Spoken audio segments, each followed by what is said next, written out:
Welcome back to the Mindful Healthcare Summit. I'm Rihanna Hoffman, registered nurse, and I'm so delighted to be one of your hosts. In this session, we'll be discussing moral adversity and moral distress and exploring how we can cultivate moral resilience with Dr. Cynda Rushton. Dr. Rushton is a distinguished professor of clinical ethics at the Johns Hopkins Berman Institute of Bioethics and the School of Nursing, and she co-chairs the Johns Hopkins Hospital's Ethics Committee and Consultation Service.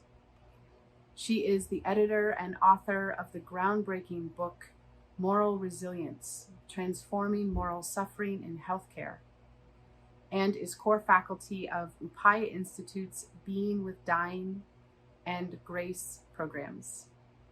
She is also the creator and lead teacher of a beautiful in-depth training program to help nurses transform moral adversity into moral resilience. It's called the Mindful Ethical Practice and Resilience Academy, or Mepra.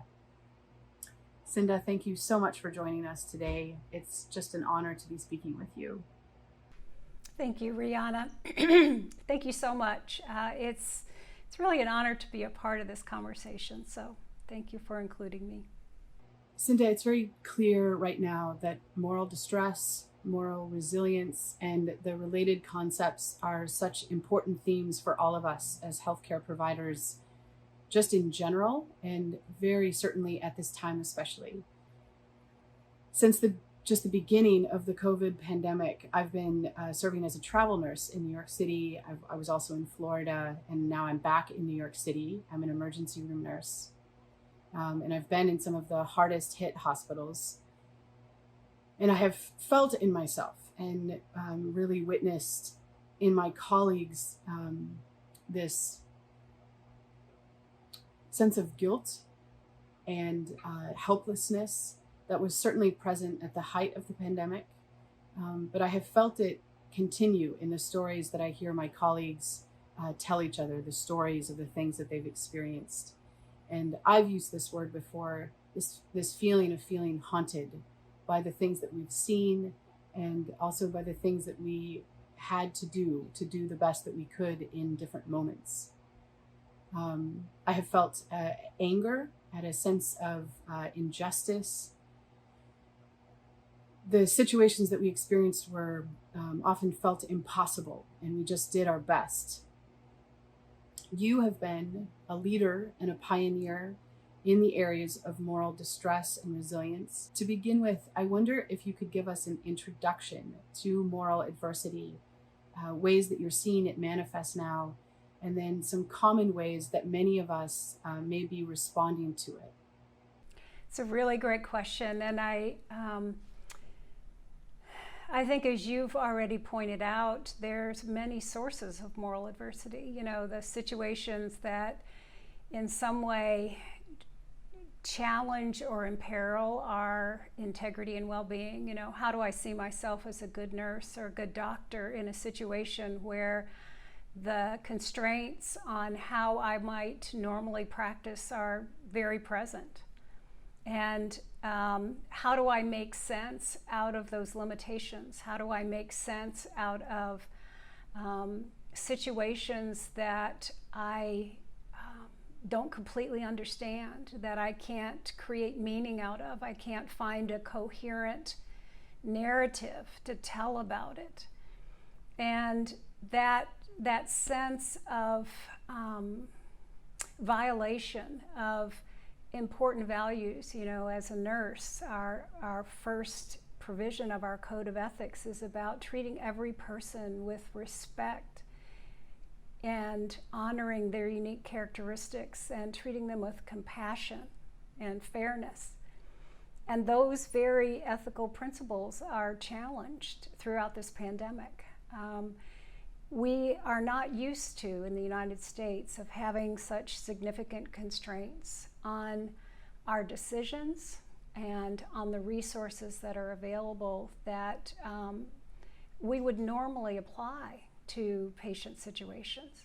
And so out of that comes this sense of feeling as if we know what we should do, but we're not able to do it because of these constraints. And that's where that sense of moral suffering, that sense of moral distress comes in, that we feel like we're actually abandoning values that are really important to us. And along with that comes, some of those experiences are inevitable in healthcare. But I think what's new with the pandemic is the accumulation of the moral residue from those situations. That accumulation of feeling that we've somehow failed in some way, that we've fallen short from an ethical point of view, and that often provokes feelings of guilt and shame and regret. And so I think in many ways what you're calling out here is an expected response to those very significant threats and violations of what matters most to us. And it's interesting because on the one hand, we relate to our moral suffering, that anguish in response to these moral harms or wrongs or failures, as negative. And yet there's another side to that. And that is, these are situations where we ought to feel distress because they are wrong. And it's a signal of our character that we notice these things. It's not because we are somehow deficient. It's because we care. It's because these values really matter to us.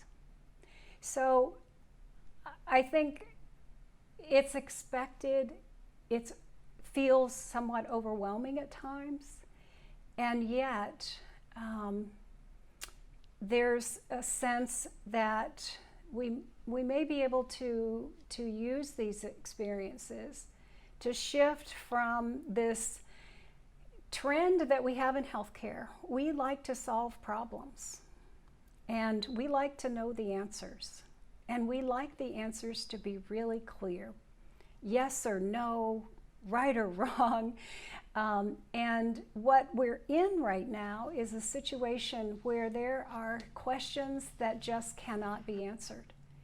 And there are answers that are just unknowable. And we're having a really hard time accepting that that's the case. Because if you think about what we do as clinicians, people come to us with health problems.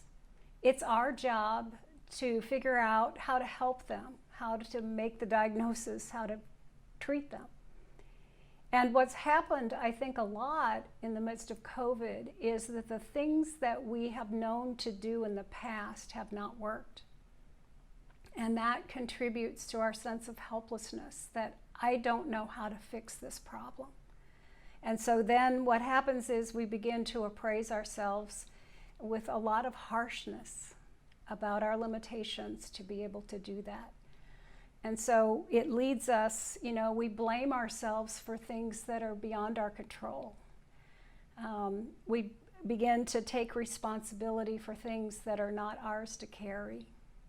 And we hold ourselves responsible for problems that we can't solve.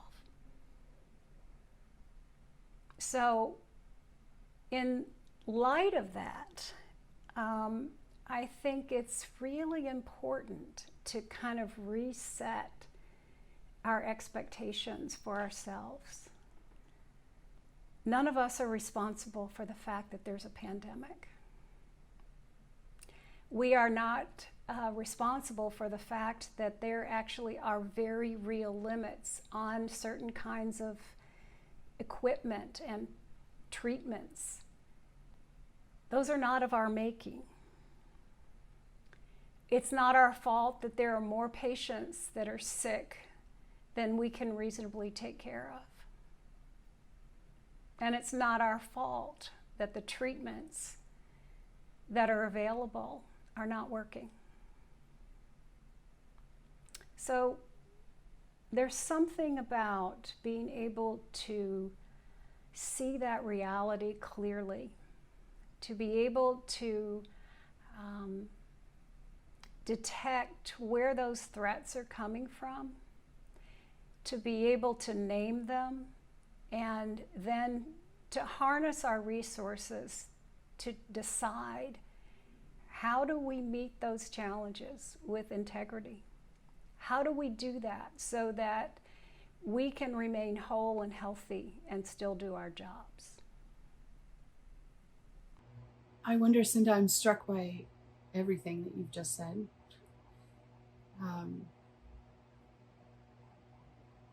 As an emergency room nurse, I feel seen by the things that you have just mentioned.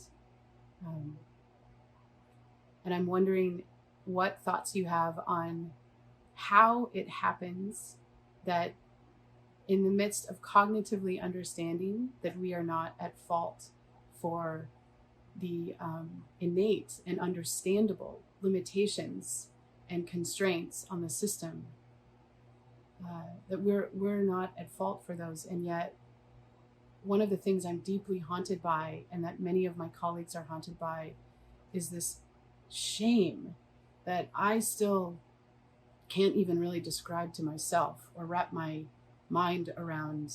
It's a shame I've never experienced before, at how many people I saw die, and just this constant sense that they were right there. They came into my ER walking and talking, and within a few hours they were dead.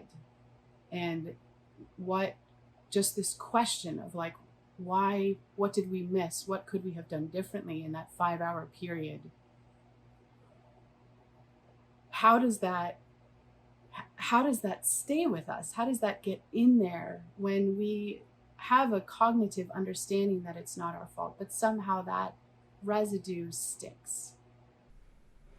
I think it's a really great question, and I'm not sure I have the complete answer to it, but I feel like there's a way in which, when we are experiencing trauma, when we are experiencing the intensity of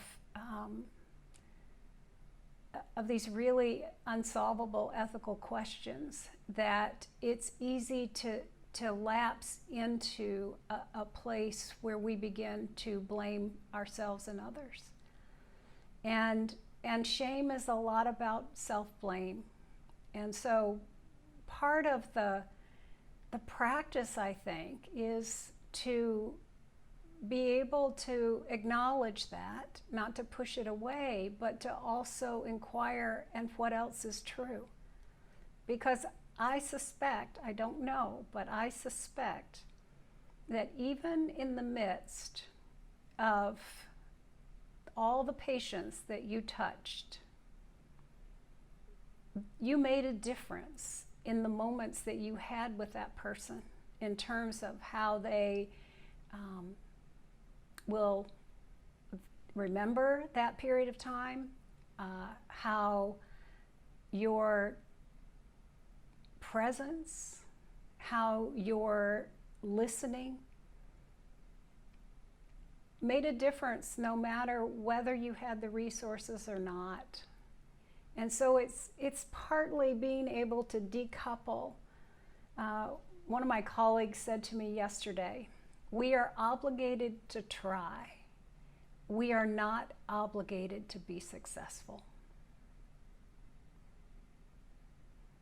So part of that is resetting that expectation about appraising our effort as beneficial, even if it doesn't achieve the outcome that we wanted. And the outcome we all want is, we want our patients to be healthy and whole. And it's just not possible all the time.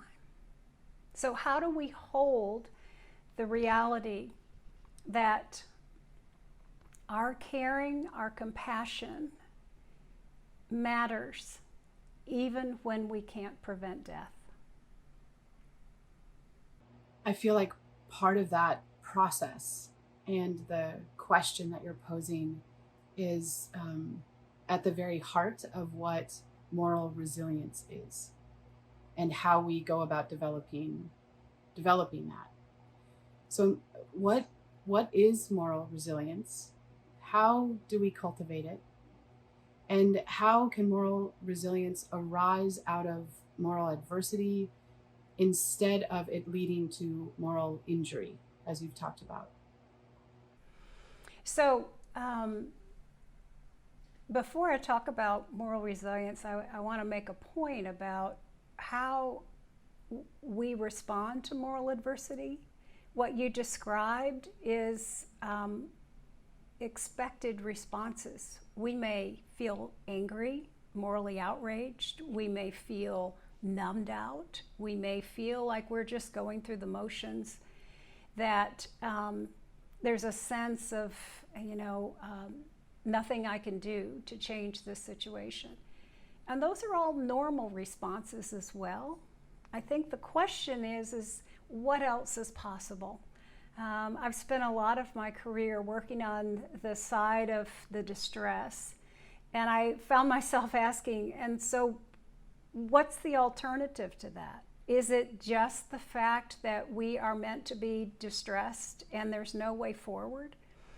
And so that's when I began to explore this concept of moral resilience. And it's a concept that is in evolution. It is evolving and being refined. But the simple definition is our ability to preserve or restore integrity in response to the many sources of moral adversity that we find ourselves in. And that pathway, as His Holiness says, when we meet real challenges in life, we have one of two choices.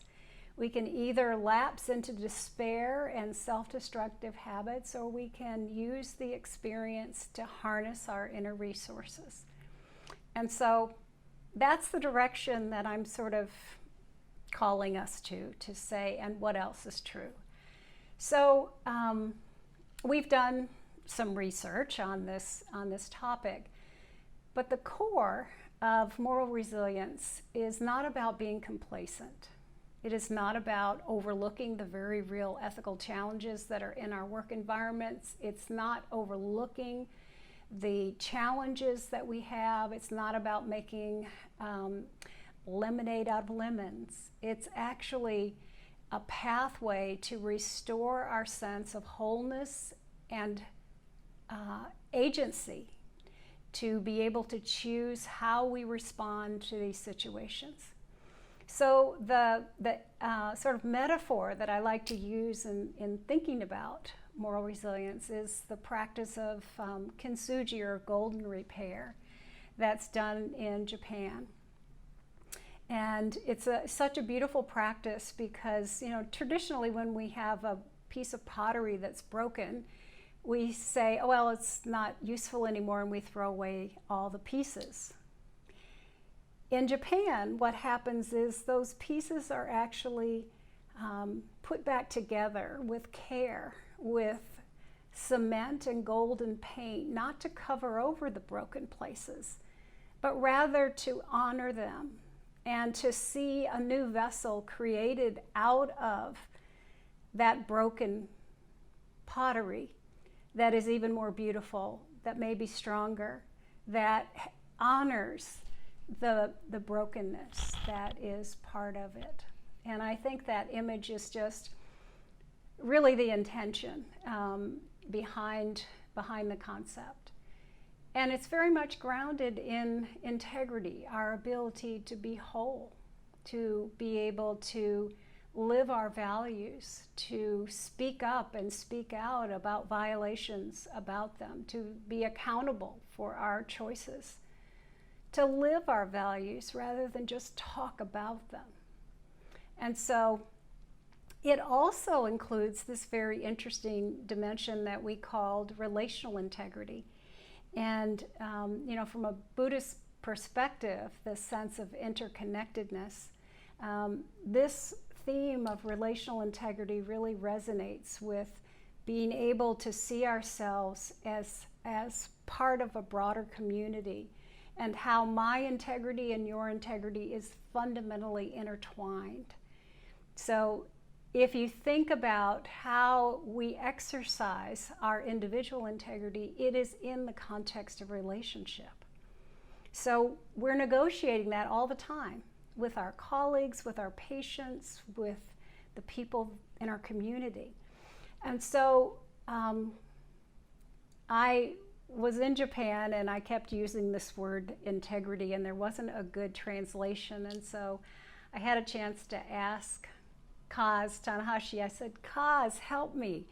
What does integrity mean in Japanese? And so on the front of our book, you'll see it is interpreted as whole oneness. That integrity is really about no one being, it's everyone being able to be whole and undiminished. So if you think about that, wow, what if our work was oriented toward how do we preserve our relational integrity? So as a team, as an organization, as a community. Really interesting to think about what that might look like.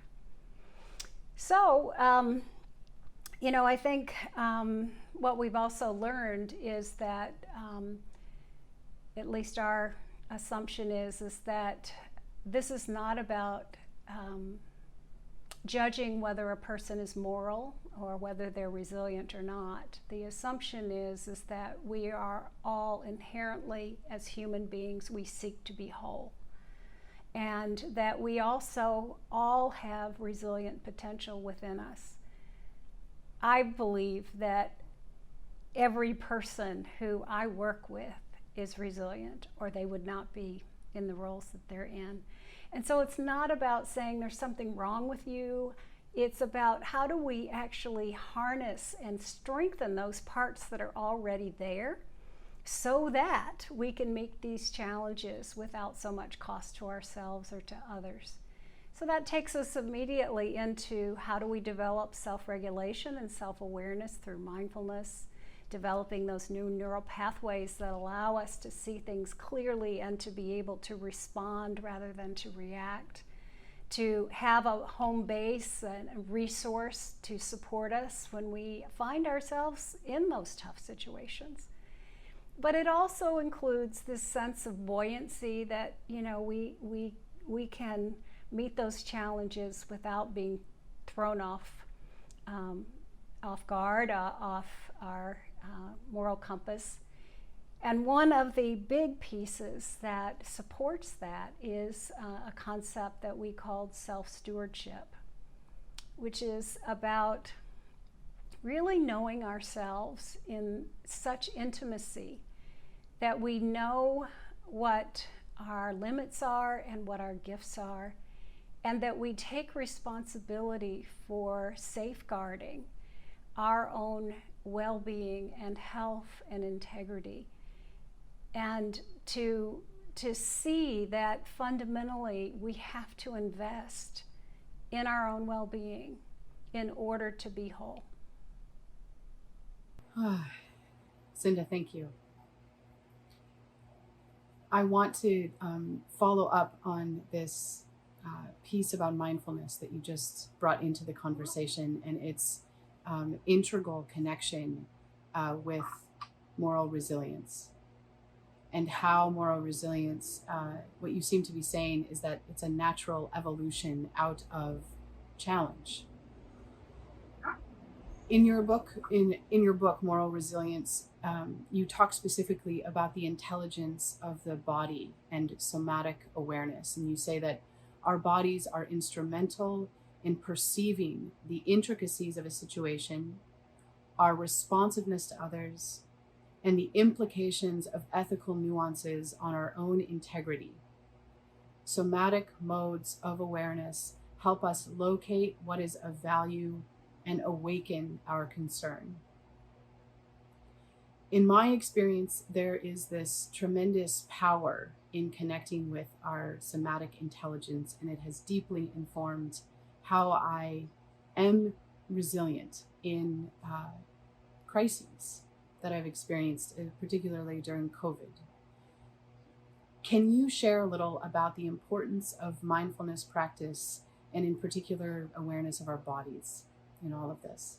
It's a really great question. And, you know, in my world in bioethics, this attention to the somatic awareness is absolutely absent. And what the truth is that our bodies are a huge reservoir of information. And honestly, many clinicians overlook that source of information. We're trained to believe that we can think our way through anything. And the truth of the matter is that's only part of the story, right? You know, we can think, but there's still a gap in terms of our understanding. And what's important in this context is that our bodies signal to us that there's danger, that there are threats, you know, and so in this context of ethical questions in clinical practice, our amygdala is scanning all the time for, you know, are there threats to my values? Are there threats to my sense of being whole? And our conscience is activated when those signals are realized. And what we know from neuroscience is that that awareness in the body comes before the mind is aware of it. So when you think about having a really robust relationship with our conscience means that we've got to be willing to pay attention to the somatic signals that the body's giving us that there's threats. So, you know, when you think about that, think about the time when you knew you were doing something wrong. Most of us feel that in our bodies, in our gut. There's a reason why we feel it in our gut. We feel it in our chest. It's our body telling us that there's danger. And so what we want to be able to do is to cultivate this interoceptive awareness so that we can have more access to the early warning signals that there's danger ahead, that there's a threat to my integrity that is right in front of me. And to know that our bodies also give us information when we are acting with integrity. You know, there's a lot of release of stress. Even when you had to make a hard decision or you had to exert courage to do the right thing, at the end, there's a sense of peace and ease that comes with that. And that's also an important dimension of paying attention to what's happening in our bodies. And it's also part of moving beyond talking about our values to actually embodying them, having them in our bones and living them out in a visible way. And it gives us a broader repertoire to bring to these confusing and challenging cases that we're in. It's part of our moral sensitivity, our ability to name and locate the sources of our moral and ethical conflicts, and to be able to use that information to identify what's really salient here. What should we be paying attention to? What am I distracted by? And how do I keep my attention back on what really matters and how we can, you know, really use that resource rather than sort of override it habitually. And that's one of the risks of not paying attention to the signals in the body, especially related to our conscience, is that over time, if we habitually override those signals, it will take more of a charge in response to a threat to get our attention.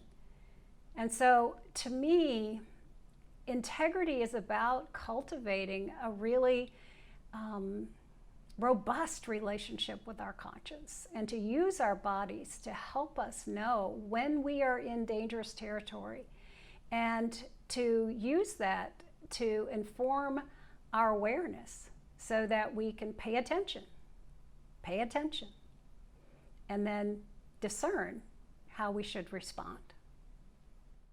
I'm excited by what it is that you're saying. It occurs to me that there are so many things in medicine that we do where we practice it over and over and over again in order to fine-tune and to sensitize our perceptions, our relationship with our body, in order to be good practitioners. One example that comes to my mind is listening to heart sounds, listening to the lungs. We listen to hundreds of lungs and thousands of heartbeats in order to hear the specific murmur and to know where that's happening, in order to know like what different dullnesses of sound indicate about the fluid in the heart. And so then it seems very obvious that sensitizing ourselves in a deliberate, intentional way with the wholeness of our body would inform, our practice as well. It's the same kind of thing. Exactly. And I think it's such an opportunity to say, if we can't think our way through this, what other resources do I have available to me? And if we could be aware enough to be able to even detect those early warning signals and to be curious about them, and to not say, oh, well, now I have to do X, Y, or Z, but to say, okay, what am I supposed to pay attention to? What is it that needs my attention, and how can I use this information to support inquiry and discernment so that I make a decision that ultimately is aligned with who I am, what I stand for, the values that are most important to me? That, to me, seems like a really important resource for us. One of the things that I'm struck by in your work, and that I have been contemplating quite a bit, is this: there are these few ideas around mindfulness, relationship with the body, that seem to exist in healthcare. And one of them is this notion that mindfulness in general, and specifically when mindfulness courses are offered at facilities, things like MBSR or any other kind of program, that it's regarded as a way for administration or the system to mask what is happening within that system. And so then mindfulness can be regarded as a way for this system to stay the same, but ask that medical professionals as individuals become more resilient. And it can be seen as this negative thing, like an opiate, or a way to just numb the people who are involved and to continue to onslaught them in situations that are actually unnatural and intolerable and unjust. So I'm wondering, what is it that you think about this? And what might you have to say to individual nurses? And what might you say to administrators or those who are working within the system that offer such courses at a facility?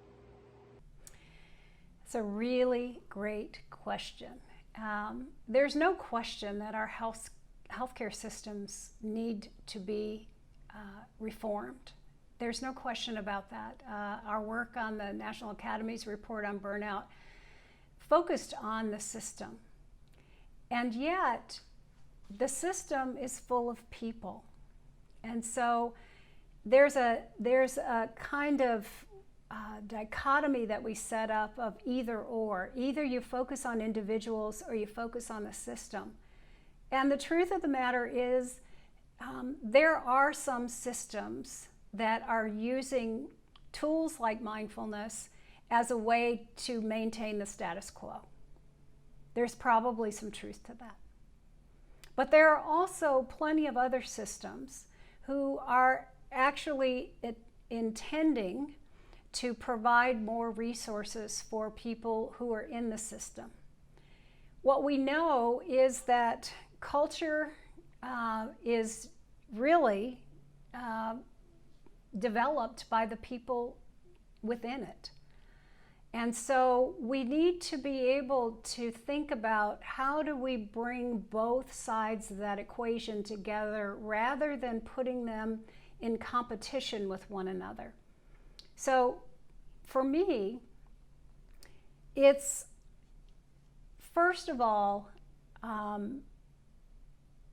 we have to acknowledge that the practices of mindfulness have 2,500 years of research, that we've been practicing these practices and skills for millennia.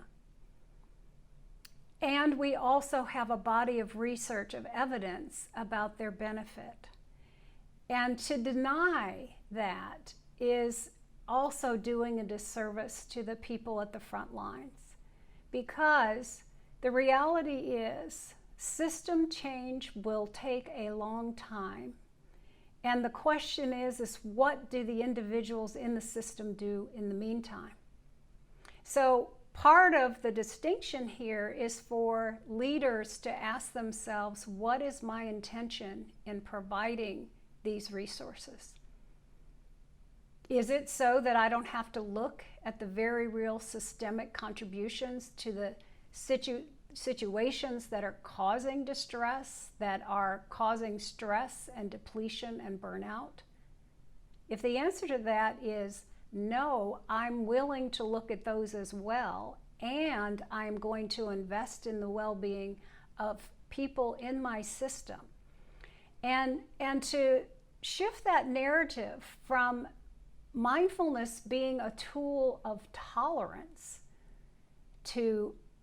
of unethical and toxic situations, but to see mindfulness as a way to restore agency, to be able to restore the mental and emotional stability so that clinicians can be in a place to discern whether or not they want to continue to loan their gifts and talents to that organization or not, and how to be part of a constructive change process that will lead to culture change. So for me, it's about giving people the tools to confront those realities. And part of integrity and part of moral resilience is being able to discern what the proper response is to those threats to our integrity. So, for example, what if we worked together and we found compromise, not in a way that threatens or degrades our values, but creates a middle path? In our world right now, compromise is seen as failure. And compromise actually can be an integrity-preserving act. We want clinicians in these organizations to have the confidence and the ability to speak up and speak out about those things that are actually compromising patient care. We're not promoting a sense of complacency. Sometimes being able to have those skills and that clarity means that we have to refuse to participate in certain kinds of policies, of practices in our workplace. And sometimes integrity requires us to remove ourselves from those organizations. So to me, the whole goal of mindfulness in this context is actually to empower people to claim who they are, to claim their values, to strengthen their ability to discern and choose, and to act in a way that reflects who they are, what they stand for. So I feel like that, accepting the reality that we're in doesn't mean we agree with it. And I think the more that we have groups of people, I have this image, what if we actually had from the bedside to the boardroom a group of people who shared that same mindfulness practices? What would our conversations look like? What decisions would we make differently? What kinds of organizations would we design that reflected our core values rather than, have our plaques on the wall? What if we lived that? To me, that's the hope for our future, of actually intensifying instead of turning away from it, to leverage it as an important key element to culture change. And I'd love to see what happens. Cynda, thank you for that. Thank you first for pointing out those nuances. And you mentioned research, and it's a significant piece of how we understand the significance of mindfulness in healthcare. You've developed a gorgeous program for nurses called the Mindful Ethical Practice and Resilience Academy, or Mepra, where you're looking at these skills in depth. You've done several rounds of research in conjunction with the program. Can you share a little bit about the program and the research that you've done? Thank you for asking about Mepra. It's been quite a journey now. We are just starting our 9th cohort this week, and our first time online. And we have over 275 nurses who've participated in this program. And it's, in many ways, this program is, it's like a lotus unfolding, is how I like to think about it. It's been a 24-hour program in person, very much experiential and discovery learning oriented, where we really focus on developing skills of ethical competence, being able to ground that in mindfulness and resilience. And inevitably what happens in the very first session is people come in and they are just exhausted, they are discouraged, they feel helpless to do anything different. And what begins to happen over the course of the sessions is it's almost like the light begins to recover and it starts to shine. It's like it's like a lotus just unfolding. So it's so amazing to watch. And it's a program that has as its foundation of mindfulness, and through consultation with my dear colleague Al Kazniak, recommended that 10 minutes of practice a day would begin to develop those new neural pathways. And so using technology-enabled mindfulness practice every day, all of our participants were invited to begin to develop their own mindfulness practice. And in addition to that, the grounding is to name and claim our moral compass. Who am I? What do I stand for? And how can I use that as a resource when I find myself in the midst of chaos? Where is home? Where is the grounding that I can begin to at least ask the question, if my primary value is about bringing more compassion in the world, that's the first question I have to ask when I'm in chaos. What would compassion ask of me right now? And so to have that kind of orientation and begin to develop their own personal resilience plan, we invite them not to follow a recipe, but to figure out for themselves, what serves you and what nurtures you. And then we give a lot of skills. We work on the cultivation of ethical confidence and competence. We focus on communication and empathy and how that impacts the way that we communicate.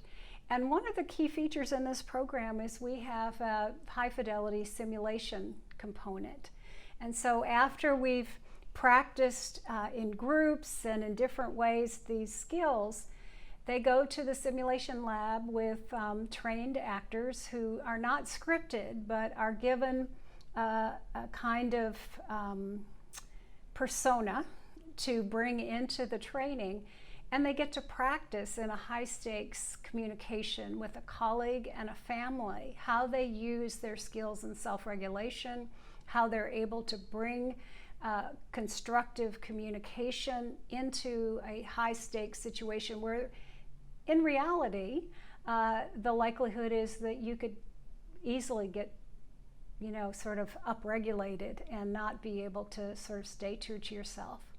And then in the last session, we pivot toward, okay, we've worked on how you yourself now have some new knowledge and skills. How will you use them in being able to begin to shift the culture on your unit? So how will you begin to be an instrument of change? And so that has sort of led to two other elements of the program, which is a community of practice where people who've been through this program continue to meet together and learn together. And we've also launched this year a Mepra Champion program, which is a unit-based role where our Mepra grads get some additional training on how to coach their colleagues, how to lead conversations about ethically complex situations, how to begin to lead ethics rounds on the units, and how to be involved in being more proactive in identifying those cases that are likely to cause ethical challenges and concerns. So it's, from the research point of view, we have done pre and post evaluation of the impact. We have an article that is accepted for publication of our first data analysis, and we're really excited about the results. We have statistical improvements in ethical confidence and competence, mindfulness, resilience, work engagement, and decreases in depression, anger, and intent to leave. And so we're really encouraged by that, and we're moving into this next phase of doing this online, which for me has really been a stretch because I really appreciate being in the presence of the people that I am working with. But we'll see. Cynda is really excited to hear about this, about the program and about the research that's being done. I'm struck by how rich this conversation has been, and I want to thank you again for your time with us.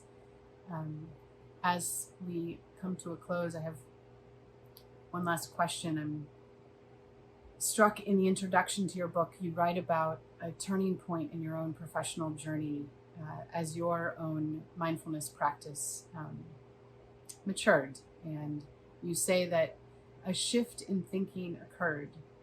Our suffering was not something to hide or be suppressed. It must be skillfully worked so that we can transform it to fuel a future of integrity and compassion, rather than allow it to disable our basic human goodness and moral community. Rather than seeing our suffering as weakness, we can view it as the raw material that is needed to build strength and resilience. I think one of the things that I find so powerful about this is that you are saying that not in spite of adversity or distress, but that right in the juice of it is our own integrity. And it reveals what our values are, which is the basis of our moral resilience. I'm wondering if you have any reflections on your own personal shift, and then how we as practitioners and those in healthcare in general can work with the suffering that we experience as the fuel for our own journey. It's a great question. You know, you teach what you need to learn yourself.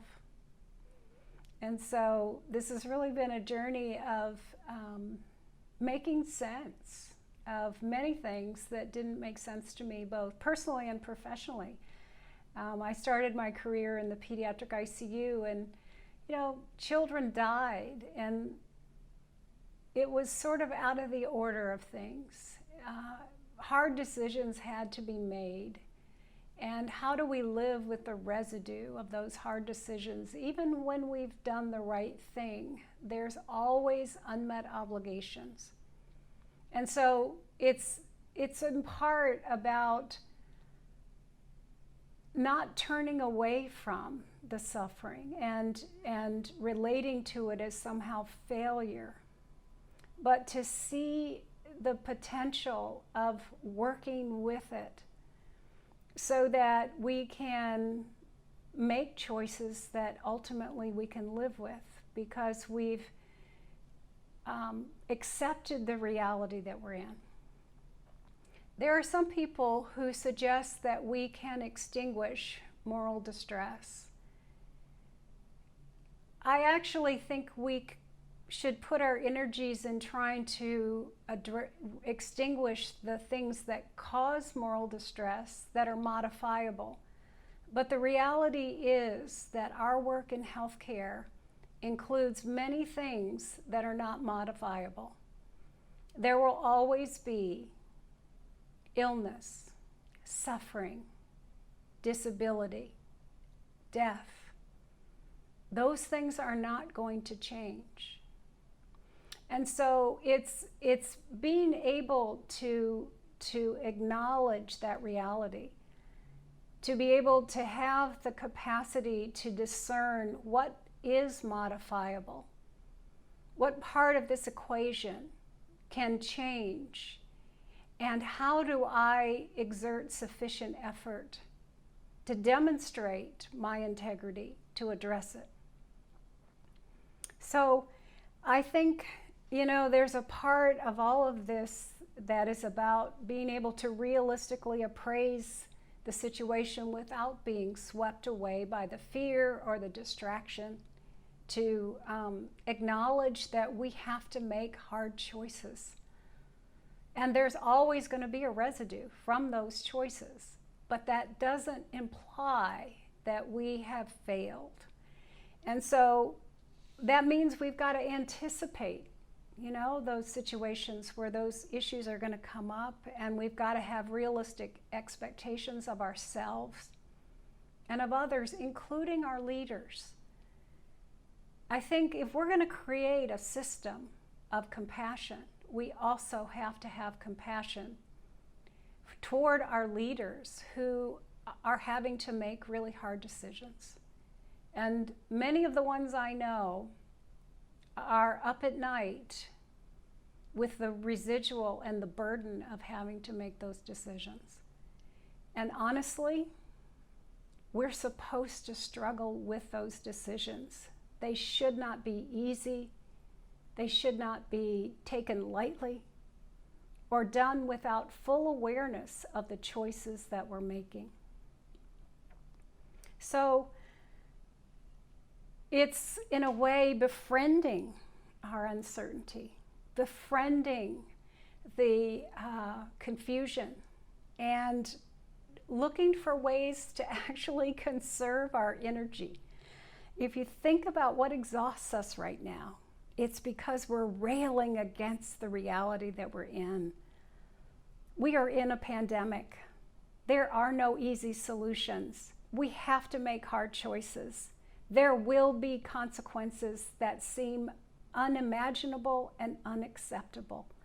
So how do we stay with the reality of that picture without becoming disabled ourselves? If we become disabled, the world has lost an important resource.